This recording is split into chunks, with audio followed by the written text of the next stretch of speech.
To all of you, मैं Amit Kumar Pandey classes से आज आप सभी के बीच उपस्थित हुआ हूँ। हमारा जो चैप्टर है आवर फूड, उसका पार्ट 2 लेकर।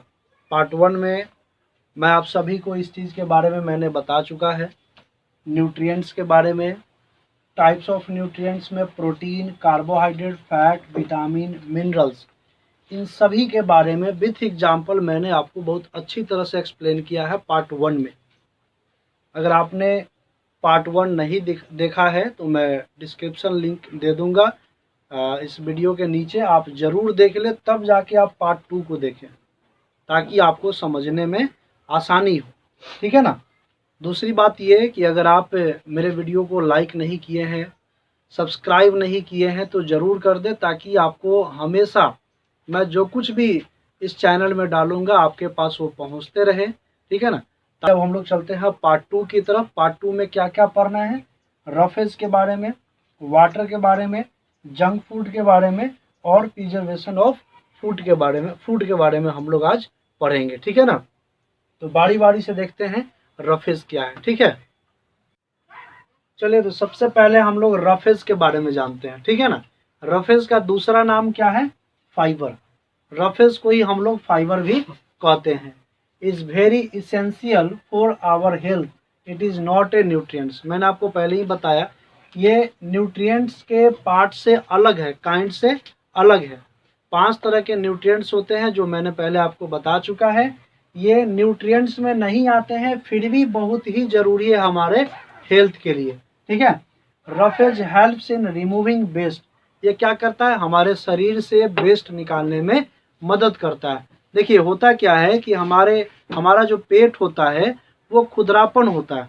ठीक है ना। जब भी हम लोग कुछ खुदरापन वाले चीज़ को खाते हैं तो वो हमारा पेट जो है वो उसको डाइजेस्ट करने में मदद करता है। इसलिए फाइबर वाले चीज़ों को खाना हम लोग को बहुत ही ज़रूरी होता है, ताकि कॉन्स्टिपेशन का कोई समस्या हमारे पेट में न हो, भोजन जो है वो अच्छी तरह से पच सके। ठीक है ना। Deficiency of roughage can lead to a problem named constipation. अगर आपके शरीर में फाइबर की मात्रा कम है तो आपको कॉन्स्टिपेशन हो जाएगा। इट मीन्स आपका भोजन सही से डाइजेस्ट नहीं हो पाएगा, आपके शरीर से बेस्ट मटेरियल जो है वो बाहर सही से नहीं निकल पाएगा। एग्जाम्पल के रूप में क्या है, कॉर्न है, कैबेज है, ऑरेंज है, etc। इन सारे चीज़ों में क्या है, फाइबर पाए जाते हैं। इट मीन्स रफेज पाए जाते हैं। एक चीज़ और ध्यान देने की बात यह है कि होता क्या है कि आप जब जाते हैं मार्केट में तो जूसेस वगैरह पीते हैं। ऑरेंज का जूस हो सकता है या गन्ना का जूस हो सकता है, शुगर केन का जूस हो सकता है। तो उसमें आप केवल जूस को निकलवा के क्या कर लेते हैं, पी लेते हैं। ठीक है, वो पीना ठीक है, उसमें न्यूट्रिएंट्स पाए जाते हैं, वो आपको न्यूट्रिएंट्स मिल जाएंगे, लेकिन जो फाइबर होगा वो आपको नहीं मिल पाएगा, क्योंकि जितने भी फूड आइटम होते हैं उस सब में लगभग फाइबर पाए जाते हैं। और फाइबर क्या करता है, हमारे भोजन को डाइजेस्ट करने में मदद करता है। तो आप हमेशा ये ध्यान में रखें, जब भी आप जूसेस वगैरह ले तो उस समय आप उसमें से रस निकाल के ना पिए, आप खुद उसे चबा कर खाएं, ताकि न्यूट्रिएंट्स के साथ साथ हमारे शरीर में फाइबर भी जाए। हम लोग देखते हैं वाटर के बारे में। ठीक है ना, पानी के बारे में। It is very important part of our diet. Water क्या है, हमारे डाइट का सबसे इम्पॉर्टेंट पार्ट है, क्योंकि जब हम लोग खाना खाते हैं तो खाना खाने के बाद भोजन को पचाने के लिए क्या चाहिए, वाटर चाहिए। अगर वाटर नहीं होगा तो हमारा फूड क्या हो जाएगा, सही से डाइजेस्ट नहीं हो पाएगा। ठीक है ना। Most of our body is made up of water. हमारा बॉडी का जो पार्ट्स है लगभग पानी से ही बना होता है। और आप ये भी जान लें कि हमारा शरीर जो है इसमें 75% वाटर होता है। 75% वाटर होता है, और जब भी 2 से 3% पानी की कमी होती है तो हम लोगों को प्यास लगती है कस के। ठीक है ना। मतलब हमारा शरीर का मैक्सिमम पार्ट जो होता है वो वाटर से बना हुआ रहता है। The body loses water when we sweat, pass, urine और ब्रेथ आउट। जब भी हम लोग हमारे शरीर से जब पसीना निकलता है या यूरिन पेशाब करते हैं या ब्रेथ आउट जब हम लोग सांस को बाहर निकालते हैं, तो उस समय हमारा वाटर भी क्या होता है, बॉडी से रिलीज होता है तब वाटर की आवश्यकता पड़ता है, आपको फिर लेना पड़ता है ताकि फिर से वो अपना प्रोसेस कर सके, हमारे बॉडी को मेंटेन कर सके, इसलिए वाटर जो है लेना पड़ता है। We need to drink plenty of water every day. हम लोगों को प्रतिदिन अधिक से अधिक मात्रा में पानी पीना चाहिए, पानी की कमी नहीं होना चाहिए ताकि हमारा डाइजेशन प्रोसेस जो है वो सही तरीके से हो सके। और आप अधिक पानी पिएंगे तो आप बीमार भी नहीं पड़ेंगे, ये आप ध्यान में रखेंगे। जो कम पीने वाले पानी जो व्यक्ति होते हैं वो बीमार अधिक पड़ते हैं। वो गर्मी का मौसम हो या ठंड का मौसम हो, आप हमेशा पानी अधिक पिए। कम से कम 4 से 5 लीटर पानी, एक सामान्य मनुष्य जो 18 साल से ऊपर का होता है उसको कम से कम 4 से 5 लीटर पानी 24 आवर में पीना चाहिए ताकि हमारा डाइजेशन का प्रोसेस जो है वो सही तरीके से हो सके। अब हम लोग देखते हैं जंक फूड के बारे में, ठीक है ना। जंक फूड मतलब क्या? Readymade food. रेडीमेड फूड कहने का मतलब ये है कि आप चौक चौराहे पे या रोड के किनारे आप ऐसे बहुत सारे फूड आइटम देखते होंगे जो बना के वो रखते हैं, या आप जाते हैं तो उसी समय मात्र 5 मिनट या 2 मिनट के अंदर में वो बना के आपको दे देते हैं खाने के लिए, ठीक है ना। जो जंक फूड हम लोग खाते हैं वो ज़्यादा ऑयली होता है, ज़्यादा तेलपक होता है वो, ठीक है ना। दूसरी बात कि उसमें मसाला भी ज़्यादा होता है और जब उसको हम लोग खाते हैं तो हमारे पेट में जाके वो सही से डाइजेशन का प्रोसेस नहीं कर पाता है, ठीक है ना। इसलिए इसका नाम रखा गया है जंक फूड। ये हमारे पेट में जाने के बाद डाइजेशन का प्रोसेस सही से नहीं कर पाता है। देखते हैं और क्या है। Some food items are tasty but low in nutrition value. खाने में तो टेस्टी होता है, झलकदार होता है, लेकिन उसमें कोई न्यूट्रिएंट्स नहीं पाया जाता है या लो मात्रा में न्यूट्रिएंट्स पाया जाता है। अगर किसी चीज़ को ज़्यादा हम लोग जला देते हैं, पका देते हैं तो होता क्या है, न्यूट्रिएंट्स ख़त्म हो जाता है। तो यही होता है जंक फूड में। Readymade food available in the market. जो रेडीमेड फूड होता है जो मार्केट में अवेलेबल होता है, जैसे कुछ जंक फूड के बारे में मैं आपको बता दूं। ब्रेड पकौड़ा भी खाते हैं कुछ लोग, है ना। उसके बाद जो है चाउमीन खाते हैं, चाट खाते हैं, ठीक है ना। ऐसे बहुत सारे जंक फूड है जो हमारे बॉडी के लिए किसी भी तरह से एक्सेप्टेबल नहीं है, वो सही से हमारे बॉडी में डाइजेस्ट नहीं हो पाता है क्योंकि उसमें ना न्यूट्रिशन सही से होता है और उसमें ऑयली चीज़ ज़्यादा होता है जिस कारण से डाइजेशन सही से नहीं हो पाता है। कंटेन्स हार्मफुल केमिकल्स, इसमें केमिकल्स भी यूज़ किए जाते हैं, ठीक है ना। और केमिकल आप जानते हैं कि हमारे शरीर के लिए वो बहुत ही नुकसानदेह है, ठीक है ना। इसलिए हम लोग को ये कोशिश करना चाहिए कि जितना हो सके उतना हम लोग को जंक फूड से बचना चाहिए। कुछ लोग ऐसे भी होते हैं कि प्रतिदिन समोसा खाना पसंद करते हैं। वो समोसा आप जानिए कितना हानिकारक होगा, क्योंकि आप जब जाएंगे हलवाई के दुकान पे तो वो करता क्या है, एक ही तेल में, जैसे आज वो बना, वो तेल बच गया तो फिर वो तेल कल भी इस्तेमाल करता है, फिर उसमें से बचा हुआ आगे भी इस्तेमाल करता है। एक तो तेल वो ख़राब हो चुका है, उसमें वो छानता है। दूसरी बात कि वो तेल जो होता है वो उच्च क्वालिटी का नहीं होता है, जो हम लोग घर में यूज़ करते हैं वैसा तेल वो नहीं होता है, चाहे वो रिफाइन नहीं होता है उस तरह का, ठीक है ना। वो डालडा में छानते हैं और वो डालडा हमारे पेट के लिए, शरीर के लिए हानिकारक है। मतलब किसी भी तरह से जंक फूड जो होता है हमारे शरीर के लिए एक्सेप्टेबल नहीं है। अगर आपको खाने का मन भी करता है तो रेयर केस में कभी कभी आप खाएं, हमेशा मत खाएं, नहीं तो आपका फिर डाइजेशन प्रोसेस जो है वो ख़राब हो जाएगा, ठीक है। अब हम लोग जानते हैं प्रिजर्वेशन ऑफ फूड। अब भोजन को बचाना कैसे है, फूड आइटम जो होते हैं उसको बचाना कैसे है। अलग अलग मेथड है जिससे हम लोग फूड आइटम को बचा सकते हैं, ठीक है ना। बारी बारी से जानते हैं क्या है। सबसे पहला है रेफ्रिजरेशन। इसका मतलब होता है फ्रीजिंग। आपके पास घर में फ्रीज होगा, आप उस फ्रीज में देखते होंगे दूध रखा हुआ रहता है, बहुत सारे फूड आइटम रखे हुए रहते हैं, वेजिटेबल्स रखे हुए रहते हैं। उसका काम क्या है, उन सभी वस्तुओं को टेम्परेचर को लो करके रखना ताकि लंबे समय तक वो आइटम जो है हमारा चल सके। जैसे गर्मी का मौसम है, आप दूध रख के देखिए, ऐसे ही बाहर दूध रख के देखिए, सुबह और उसको जो है आप औंट दिए हैं और शाम में जो है फिर आप नहीं औंटेंगे तो वो रात भर में हो सकता है वो फट के खराब हो जाएगा, ठीक है ना। दूध जो है वो फट जाता है गर्मी के कारण, अधिक हीट के कारण। लेकिन वही दूध को अगर आप फ्रीज में रख देंगे तो क्या हुआ, वहाँ पर लो टेम्परेचर मिल गया।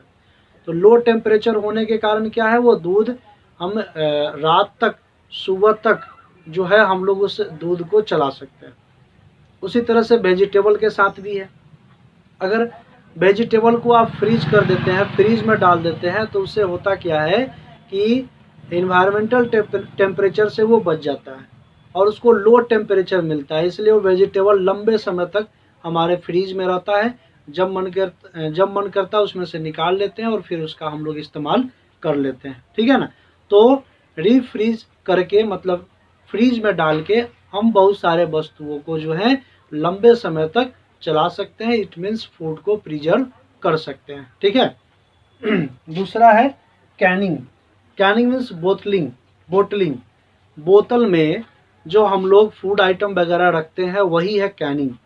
जैसे उसमें जम्स न लगे, जम्स से बचा हुआ रहे, इसलिए हम लोग बहुत सारे आइटम को क्या करते हैं, बोतल में टाइट एयर पूरा अच्छे से ढक्कन उसका लगा के पैक करके हम लोग रखते हैं, ठीक है ना। क्या है, germs grow in open food. अगर ओपन फूड है तो उसमें जम्स लग जाएगा। So we keep some food item in air tight. इसलिए हम लोग क्या करते हैं, कुछ फूड आइटम होते हैं उनको एयर टाइट बोतल में क्या करना पड़ता है, बंद करके रखना पड़ता है। और बोतल एग्जाम्पल में जैसे ग्रेन्स हो गए, पल्सेज हो गए, सोयाबीन्स हो गए, एटीसी, ऐसे बहुत सारे चीज़ों को हम लोग क्या करते हैं, एक बोतल में टाइट ढक्कन से बंद करके हम लोग रखते हैं, ठीक है। चलिए अब हम लोग देखते हैं पिकलिंग के बारे में, ठीक है ना।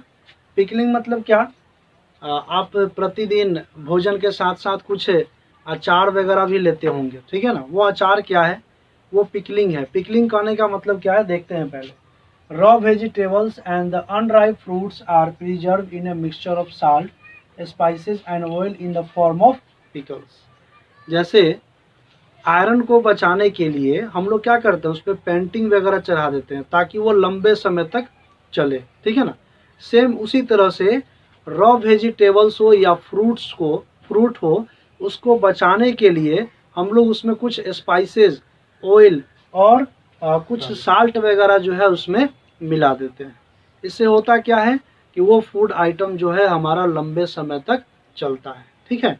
और उसको हम लोग जब मन करता है तो एक टेस्टी के रूप में, मतलब एक अच्छा टेस्ट लगता है, उस रूप में हम लोग अचार निकाल के जो है खाते भी है, ठीक है ना। तो इसको हम लोग क्या कहते हैं, पिकलिंग कहते हैं। इससे क्या हो गया, हमारे फूड आइटम जो है या वेजिटेबल्स जो है वो लंबे समय तक रह गया और उसको हम लोगों ने इस्तेमाल भी कर लिया, खा भी लिया, ठीक है ना। तो ये इसको हम लोग कहते हैं पिकलिंग, ठीक है। Picklings are tasty and can be use in long time. मैंने आपको बता भी दिया, ये बहुत ही टेस्टी होता है क्योंकि इसमें स्पाइसेस वगैरह होते हैं, साल्ट होते हैं, ऑयल होते हैं, और जहाँ ये तीनों का कॉम्बिनेशन हो गया वो जाहिर सी बात है टेस्टी होगा ही। आप भूजा खाते हैं ना, भूजा में साल्ट, स्पाइसेस और ऑयल, यही तीन चीज़ मिला के भूजा को क्या कर देता है, टेस्टी बना देता है। सेम यही कंडीशन इसमें भी है। इन सभी वेजिटेबल्स के साथ जो है ये तीन चीज़ मिलके क्या कर देता है, टेस्टी बना देता है। और can be use long time, और इसको हम लोग लंबे समय तक इस्तेमाल कर सकते हैं, ठीक है। चलिए उसके बाद हम लोग देखते हैं boiling. Some food items preserve by boiling. Boiling milk kills most of the germs present in it. देखिए बॉइलिंग एक सबसे अच्छा तरीका है जर्म्स को किल करने का। अगर आपके पास अनहेल्दी वाटर है, पानी आप निकाल रहे हैं, उसमें आयरन की मात्रा ज़्यादा है या जम्स ज़्यादा है, तो उस कंडीशन में अगर आप पानी को बॉईल करके अगर पीते हैं तो उसमें जम्स फ्री हो जाता है, मतलब वो जम्स ख़त्म हो जाता है, और तब हम लोग पानी को पीते हैं तो वो पानी हमारे हेल्थ के लिए सबसे अच्छा माना जाता है। इट मीन्स अगर बॉइलिंग करते हैं तो हमारे वाटर हो या कोई भी फूड आइटम हो उसको हम लोग बचा सकते हैं और लंबे समय तक चला सकते हैं, ठीक है। जैसे एग्जाम्पल मैंने एक दिया है मिल्क को लेकर, दूध को लेकर। दूध को जब हम लोग बॉईल करते हैं तो बॉईल करने पर क्या होता है, वो गर्म हो जाता है और उसमें जो जम्स पाए जाते हैं वो जम्स किल हो जाते हैं, मर जाते हैं, ठीक है। तब हमारा दूध जो है वो लंबे समय तक चल पाता है, ठीक है। ठीक है, अब हम लोग देखते हैं ड्राइंग के बारे में, ठीक है ना। जम्स ग्रो इन मॉइस्चर, मैंने आपको पहले भी बताया जम्स कहाँ ग्रो करता है, मॉइस्चर में ग्रो करता है, ठीक है ना। If food is dried up और dehydrated it can be preserve for a long time. अगर फूड आइटम को अगर सुखा दिया जाए या डिहाइड्रेटेड मतलब वो इसमें से पानी की मात्रा जो है अगर वो ख़त्म कर दिया जाए तो वो फूड आइटम को हम लोग लंबे समय तक प्रिजर्व कर सकते हैं, ठीक है ना। जैसे मैं आपको बताता हूँ, जब पिकलिंग होता है, अचार जब हम लोग रखते हैं तो आम को पहले हम लोग क्या करते हैं, सुखा देते हैं ताकि उसमें से पानी का मात्रा जो है वो निकल जाए। तब क्या करते हैं, अचार हम लोग डाल देते हैं, ठीक है ना। और कुछ एग्जाम्पल मैं आपको बता दूं, जितने भी ये आपका किशमिश हो गया, छुआरा हो गया और या कोई वेजिटेबल्स हो गया, जैसे आप गोभी को देख लें, गोभी जो है उसको भी सुखा के सब्जी बनाया जाता है। जब सुखा देते हैं तो वो जम्स फ्री हो जाता है, उसमें जम्स नहीं लग सकता है। तब हम लोग उसको क्या करते हैं, सब्जी वगैरह बना के उसको हम लोग खा जाते हैं, ठीक है। या किशमिश छुआरा वगैरह आप देख लीजिए, इसमें भी क्या करना पड़ता है, डिहाइड्रेटेड करना पड़ता है, उसमें से पानी की मात्रा को निकालना पड़ता है ताकि कोई जम्स ना लगे और ये लंबे समय तक चल सके, ठीक है ना। तो इसलिए ड्राइंग करना ज़रूरी है ताकि हमारा फूड आइटम जो है वो लंबे समय तक चल सके। उसके बाद है पैस्चराइजेशन। मिल्क और juice is first heated up then it is cooled immediately, this kills the germs present in it. Pasteurisation में होता क्या है, मिल्क हो या जूस हो उसको पहले पूरा गर्म किया जाता है, खूब हीट किया जाता है और हीट करने के बाद देन इमीडिएटली उसको कूल भी करना पड़ता है। इससे क्या होता है, उसमें जो जर्म्स प्रेजेंट होते हैं वो किल हो जाते हैं, मर जाते हैं और इस तरह से हमारे दूध जो होते हैं वो लंबे समय तक चल पाते हैं। आप पॉकेट वाला जो दूध यूज करते होंगे, सुधा का, राज का, अन्य कंपनियों का, वो उसमें आप देखेंगे गौर से तो लिखा हुआ रहता है पैस्चराइज मिल्क। दो तरह के मिल्क आते हैं, एक पैस्चराइज मिल्क और एक नॉन पैस्चराइज मिल्क, ठीक है ना। तो पैस्चराइज मिल्क करने का मतलब है वो जम्स फ्री होता है, उसमें कोई जम्स नहीं है और वो लंबे समय तक दूध जो है वो चलता है, ठीक है। पैस्चराइज मिल्क जो होता है अगर आप चाहें तो बिना उबाले हुए भी इस्तेमाल कर सकते हैं क्योंकि वो जम्स फ्री है, ठीक है ना। और नॉन पैस्चराइज मिल्क जो है उसको आपको उबालना ज़रूरी हो जाता है क्योंकि अगर आप उबालेंगे नहीं तो वो जम्स अगर आप खाते हैं या दूध को वो पीते हैं तो वो फिर आपके पेट में चला जाएगा और जम्स हमारे लिए कतई लाभदायक नहीं होता है, ठीक है ना। उम्मीद है आपको ये टॉपिक बहुत ही अच्छे तरह से समझ में आ गया होगा। आवर फूड मैंने अपने तरफ से पूरी कोशिश किया है कि आपको मैं ये समझा दूं, ठीक है। और आप इस वीडियो को लाइक ज़रूर करें, अगर आपको अच्छा लगता है तो कमेंट करके भी बताएं। अगर मेरे में कुछ कमी है तो उसको मैं दूर करने का भी कोशिश करूँगा। सब्सक्राइब कर ले ताकि मेरा कोई भी वीडियो हो तो आपके पास पहुँचे और सब्सक्राइब के साथ साथ बेल आइकन जो ऊपर में दिया रहता है आप उसको भी क्लिक करें ताकि मैं जब भी वीडियो डालूँ सबसे पहले आपके पास पहुँचे। आज के लिए बस इतना ही, धन्यवाद।